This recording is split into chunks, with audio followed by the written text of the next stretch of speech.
For those of you that don't know me, I am Professor Tuholske, and I have the privilege of being able to teach here in the fall and retreat back to the hills of Montana for most of the rest of the year. And so for the past, we're going into the 6th year, maybe the 7th year, I have run a program in Montana through Vermont Law School called Montana Field Seminar. And if that's what you're here about and you don't want to talk about Civ Pro, then we're good.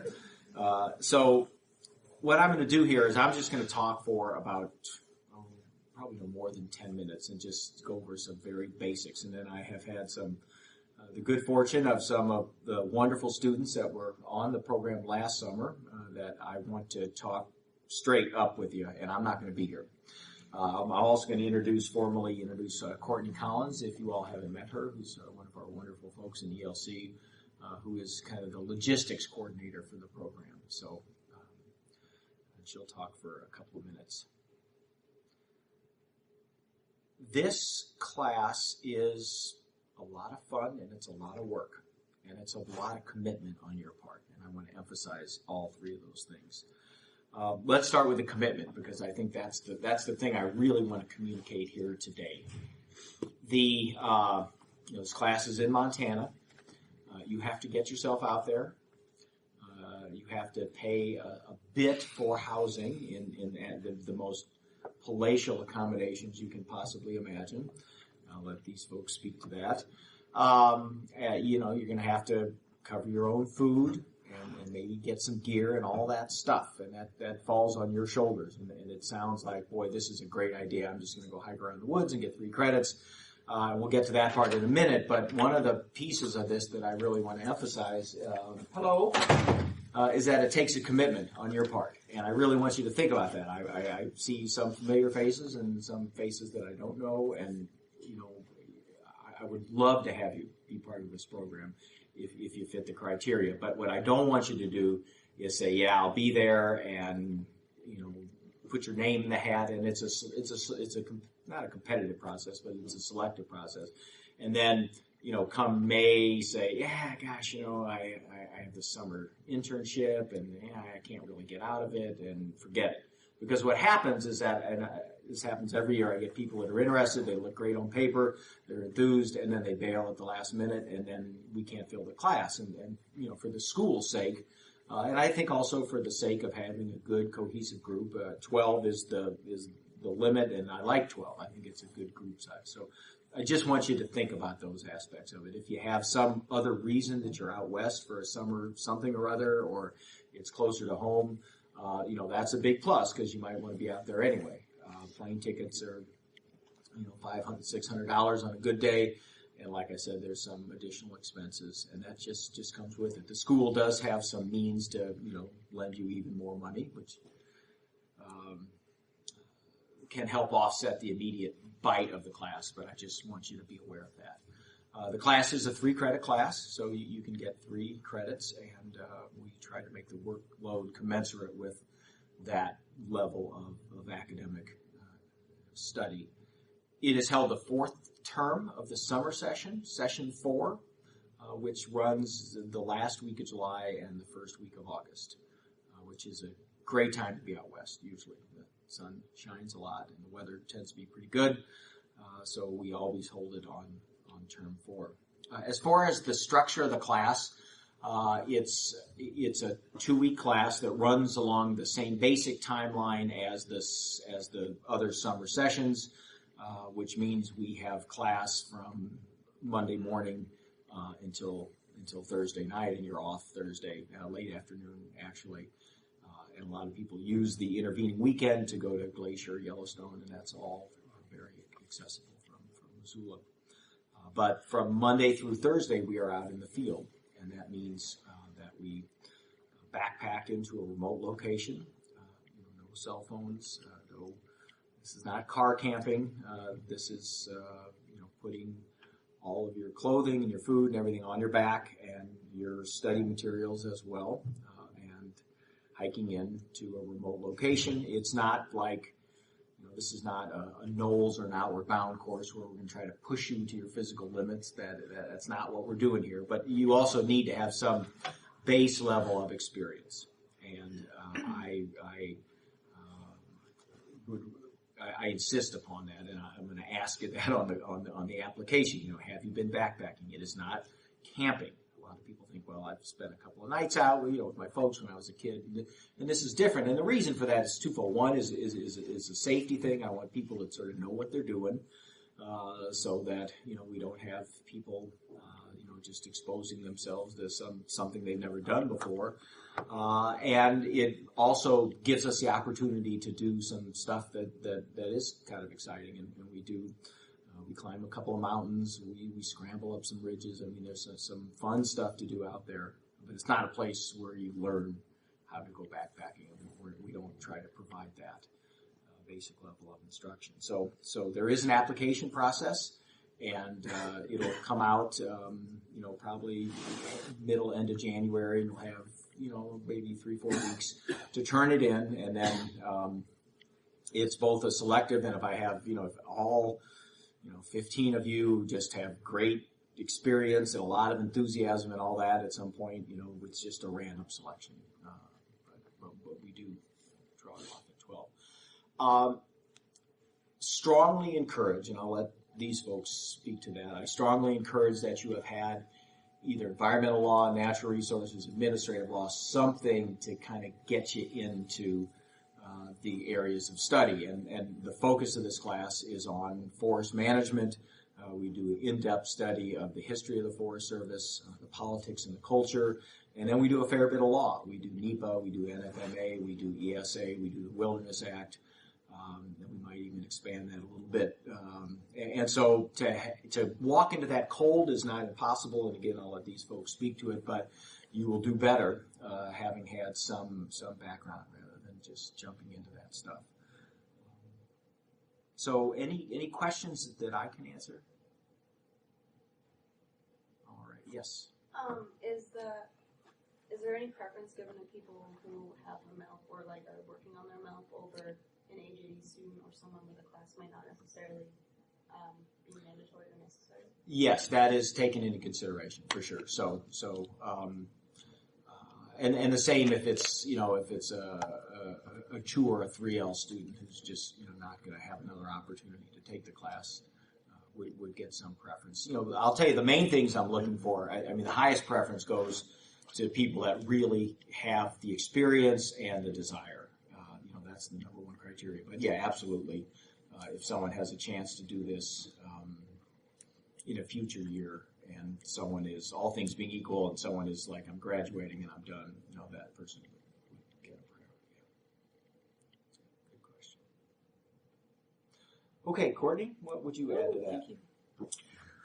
I'm Courtney Collins. I work in the ELC. I direct the summer program, the entire summer program here, and help manage the logistics for Professor Tuholske's class. So I just wanted to let you all know what to expect if you do decide that you want to take this course. So what will happen is in March, I believe, we will announce via email that the application form for this class is ready. We usually just have a stack of them in the ELC, so you can swing on by and pick one up. If you're off campus for some reason, I can email you a copy of it, but it's simply one page, like Professor Tuholske was describing, to talk about your experience and your desire. There's also a waiver liability form to sign, so I will email everyone about that and when it's due, so you'll have plenty of time to fill it out and then drop it back off at some point. We will select 12 students for the course, as you said, and there's always a wait list. So even with the wait list, I would say there's always been some folks who cannot make it, and we have someone from a wait list take the course. So just because you're on the wait list and we're full room today, it's okay. There's still a chance that you can take the class if you're really interested. That being said, I also want to reiterate that it's really important to, if you want to sign up for this course, to really be pretty sure that you can take the course, because like you said, if somebody drops off at the last minute, then chances of someone else going probably won't happen because you have to plan your airfare and things like that. So please come if you want to come. And we want you to come because this is one of my favorite courses to manage because I'm going to make you blush, but the course evaluations, if you haven't seen them, are just, people give feedback like, this course has transformed my life and I am now closer to God. I mean, just the most incredible things that you don't normally read about in course evaluations. So this is... Oh, you read mine. So this is the course. So if you apply for the course and you do get into it, I will be in contact with the class about, okay, have you got your tickets yet? You know, are you serious? Have you got your tickets yet? When are you coming? When are you leaving? Just so that we can keep track. And oftentimes half the class ends up coming in on the same flight anyway, so then you guys can take the same taxi over to the housing, things like that. I'll ask you about housing. Do you plan to stay with a friend? Do you need help finding housing? Okay, we will help you. All right. Just one reminder, if you do want to take this course and you do get in, this means that you cannot take a Fridays only course in the summer. I'm not sure how familiar you are with the summer schedule yet. It's probably a little too soon, but basically most students who take courses will take a course from the start of the summer, term 1, 2, 3, 4, and then concurrently take a Fridays only, which occur Fridays only throughout the summer along with those terms. But you can't take the Fridays course if you do take this course because you'll be gone for the last 2 Fridays. So it's just something to think about if you're, when you start to look at the schedule in the springtime. Lastly, we are filming this talk today for folks who are not able to be here and for distance learning students who want this information. So maybe not for individual questions, but when you folks stand up to answer the questions, if you stand here, that would be helpful. I think that's all. Okay. Questions? Yes? How close to Helena are we going to be? 1 hour and 35 minutes. Bam. Done. Drive there. It's where the Supreme Court is. So Yeah. drive there. Yeah, not far. Other questions? If we can get more, is there any way we can access more information on the basic logistics about prices for housing and stuff like that? We'd be able to help you out with a lot of that, Mac. I don't know Yeah, if these you got it guys. written down, Yeah, but yeah. They'll can give you the we're a resource upon ourselves. Okay. Yes. What's the specific kind of tract of land or area that we will be doing this class in? Is it like I'm a going to let you stand park up or private land? Okay, no, it's all public land, and that's the focus of the class. And the first week is spent in an area called the Great Burn, which is a proposed wilderness area, but it's national forest land. It straddles the Idaho-Montana border. It's a pretty remote, isolated area, and it's a really beautiful area that we just have a little spot that we can get to with a pretty short hike and have it all to ourselves. The second week is spent in the Selway Bitterroot Wilderness area, in the Bitterroot Mountains outside of Hamilton, Montana, and it's also a federal wilderness area, national forest. Okay, well, did you have a question? Just real quick, it's probably an obvious one, but the Fridays only schedule, would that be available before anyone who wanted to apply for the program, like before you had to apply? You know what I'm saying? So Yes. Sorry, I need to get in front of the camera. Sorry. Yes. Hopefully, at the end of this month, we can circulate the sneak preview of probably most, if not all, of the summer schedule. Hopefully, by the end of this month. But certainly, before you guys go on break next month, we'll have the catalog pretty much done, so you will know what's going on next summer. Really soon. Okay. Yeah, and there's a gap between applying and when we fill the slots in the program. So if you're interested, but you're not, I understand, people are trying to get summer jobs and all that stuff, and we're not going to ask you for a final commitment until probably early April. Yep. But so if you're interested and not sure, there's no harm in applying, and just say that. Just give us the heads up. And that way. But if you don't apply, then you're not going to come. So stick your application in. So let me invite.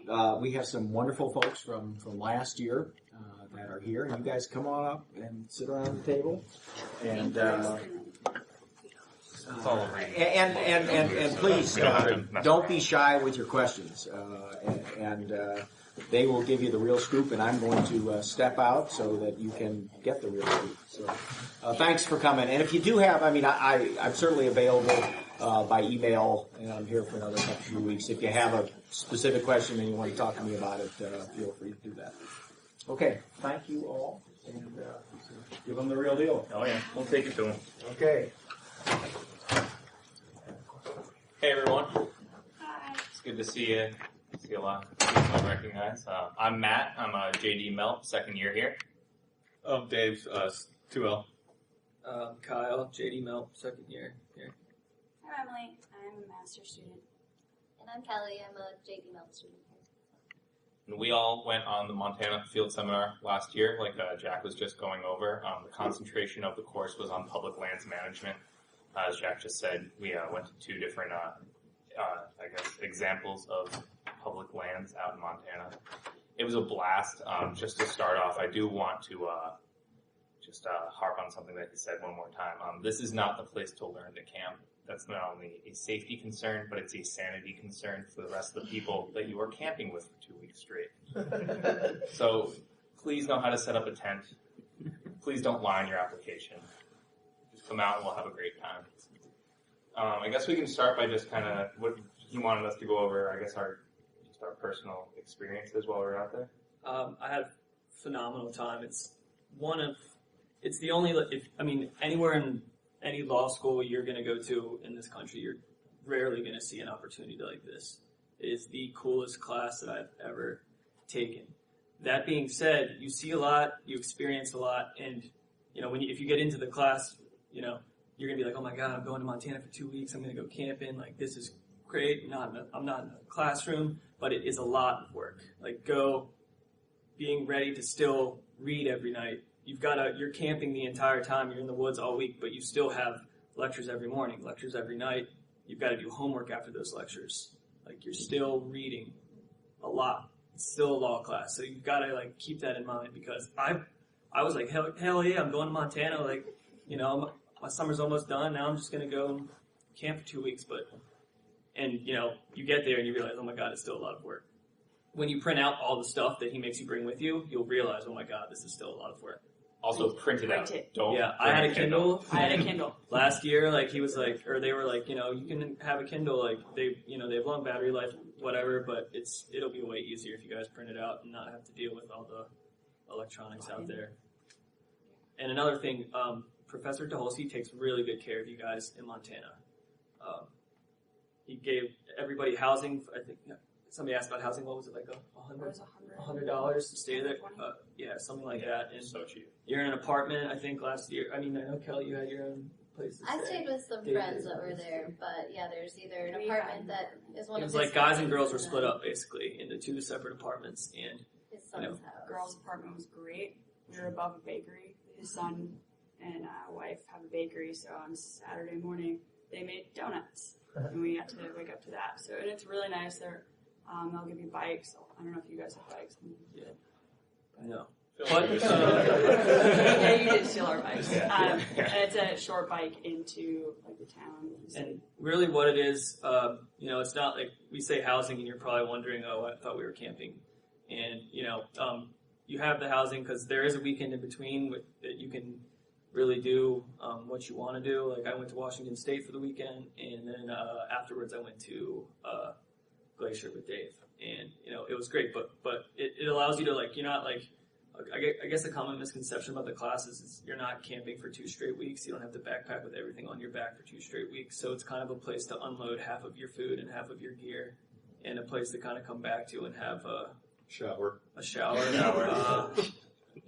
plenty of swimming holes. All the campsites have really good swimming holes, I will say. And so I'll just jump on and just reiterate the fact that it is a law school course. You should be expected to be called out. What is the holding of this case? What is the rule of this? And that should be very clear in the sense that there's a lot of reading to be done. And so just my advice for those of you that do take it is try to get as much of that reading done on those weekends when you're not out in the field.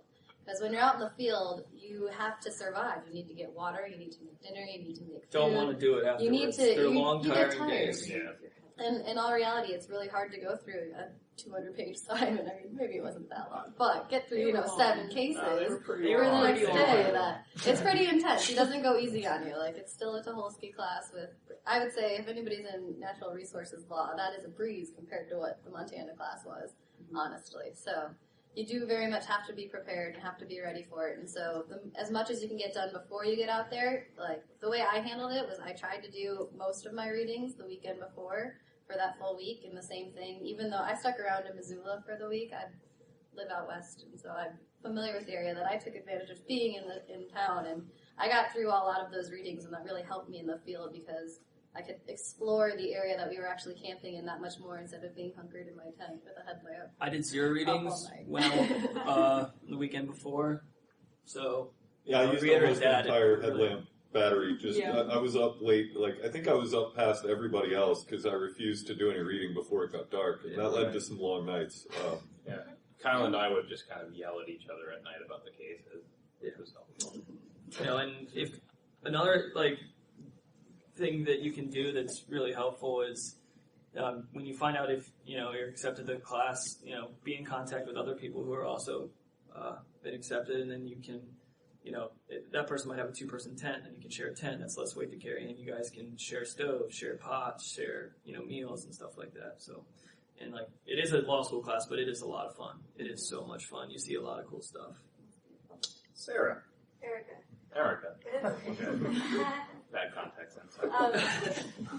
What were the 3 classes he said that natural resources, the sort of prerequisites? The ones you recommended? Admin, environmental, and natural resource. I took it. I think we all took environmental law. Yeah, I would say environmental law and also just the other classes, the 3 other classes that you're taking in the summer are enough to prepare you for that. I mean, ideally if you have the chance to take administrative law, but if you're a first year, he knows if you're 1L, you're not going to take it. You probably won't. And natural resources law I'm in right now this semester, you offers it in the fall, and it's very similar, honestly. Yeah, there's a lot of overlap There's a to lot it. of overlap. That, I mean, I could see why he could say it's helpful if you take that first, but the way they offer it, they don't offer that to the fall. They're not going to offer that in the spring unless it's online. You had environmental law before? I had environmental law, and then I stayed all summer and took classes with the 3 other courses. And the summer classes are amazing, just to reiterate in general. Is that part of the MILF program? Mm-hmm. Correct. But you would be fine. I mean, I definitely would recommend environmental law if you could take that first. For the joint students, did you guys find that not being able to take a Friday class kind of messed with your credits? Absolutely Or did you- not. You can take the No, why would you want to anyway for Mel Summer take a Advanced Friday legal class? research. Honestly, the Yeah. best choice is to Is just that not hard do to a Friday get into because don't they have to We override were- the Were you in advanced legal Yes. research? I was in think advanced so. legal research It- too, it's and pretty that easy to was get really into. nice. It's a She's credit. got It's Ryan's super- really nice. Yeah. And that was really helpful too. I would highly recommend that class. But the Friday classes, they do offer some really interesting ones, and the same thing, there was a really interesting course during term 4 that I kind of wanted to take, but it comes down to just choosing it. And honestly, as the summer went through, those 2-week term classes are pretty intense. That to have a Friday class on top of it is a lot more than sometimes you want to do on a beautiful summer day. Yeah, remember this Especially Mel Summer, it's really an opportunity to really enjoy a summer in Vermont. Yeah, you're still in the classroom and everything, but I would really suggest not taking a Friday class. It's fantastic just to kind of take Well, the if you're time going to to enjoy Montana, Vermont. How many miles do you guys average a day if you're lecturing? Well, our hikes in weren't very 3 to 5 to hike in. Yeah, probably. you would hike in 3 to 5 miles, and you'd set up a base camp, and you would have lectures every morning, and then you'd have a break. You eat, have a lecture, and then you get your stuff together, and you'd go on a day hike, and then you'd come back, and you'd have time to read, and then you have another lecture, then you have and eat, and then you have eat and then lecture, right? Something like that, and then you have free time from 8 o'clock on to do what you will, whether that's sit around a fire or read or, it's up to you, but you still have class the next morning. And you're in a circle of 12 people, and you're going to get called on every day, a lot. Oh, you get grilled. You can hide in the classroom. You can't hide around a circle. So.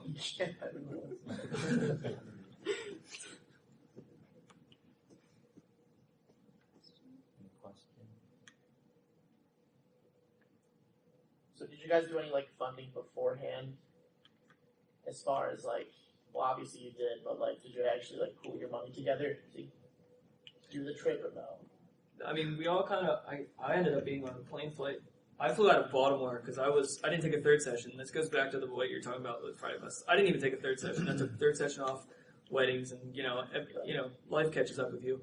And I flew home from Maryland. I flew from and met up in like Minnesota with, I think Matt was on the flight. You were on the flight. A couple other people on our flight. And then as far as food goes, like there's opportunities in Missoula to buy your food. You don't need to bring it all on the plane with you. Like you meet up with a bunch of people and you just go and pool your money there and figure it out there. You can get additional student loans for this trip. Like there's a that's how I special did it. Montana loan. I think it's $1,200. Yeah. And that they'll notify you. covered pretty much. That covered everything. It for covers me. your flight. It covers Like just it's that plane extra flight amount. and your food and Okay. So when did you guys start? When did you guys look for like plane flights? Like when did you actually buy the plane?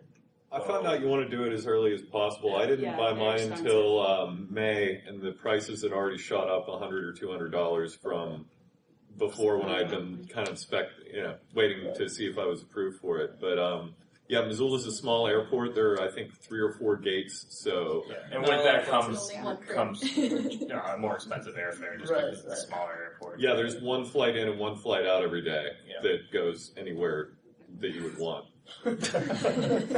I mean, right? We either flew into Minnesota or Chicago from there. basically. But I think it was like I booked mine in like May, and I think it was like $450 somewhere in there. Mine was right about 500. I don't remember. It's a lot of hard work, but at the end of the summer, it's a really great thing to take because I know in my experience anyway, it really galvanized what I had already learned in those MELP courses. There was a little bits and pieces of every class I've taken in terms of environmental law here. It all kind of came together for me in Montana. And in that respect, I think it is very transformative. And I think it's a really good thing for you guys to see. You're going to really see what you're here to learn about, what you're here to defend. It's a really great opportunity, but that being said, it's tough. It's a lot of hard work. I consider myself to be, I always say this politely in front of the camera, relatively discerning in the amount of work I do. You cannot hide in the woods. You need to do a lot of it. And but that being said, it was an excellent way to finish off that summer. Yeah, and Jack really shows you guys a good time. We went like floating down the Bitterroot River, I think. And that float was a lot different than this. You know, we went to a hot springs right on our way back from the woods. One week we went to a hot spring that had like a hot spring and a bar right next to it before we even got back. So it was like very rewarding. You know, you're out of the woods the first week, go sit in a hot spring. Second week, sit around the fire, play some Yeah, guitar. he shows you Drink a some very beer, good it's fun. time. So Yeah. it's a lot of fun. Really.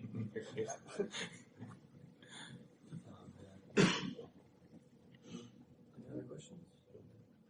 Well, with that, as you have questions, maybe if you see us in the hallway, by all means, I'm sure we're all pretty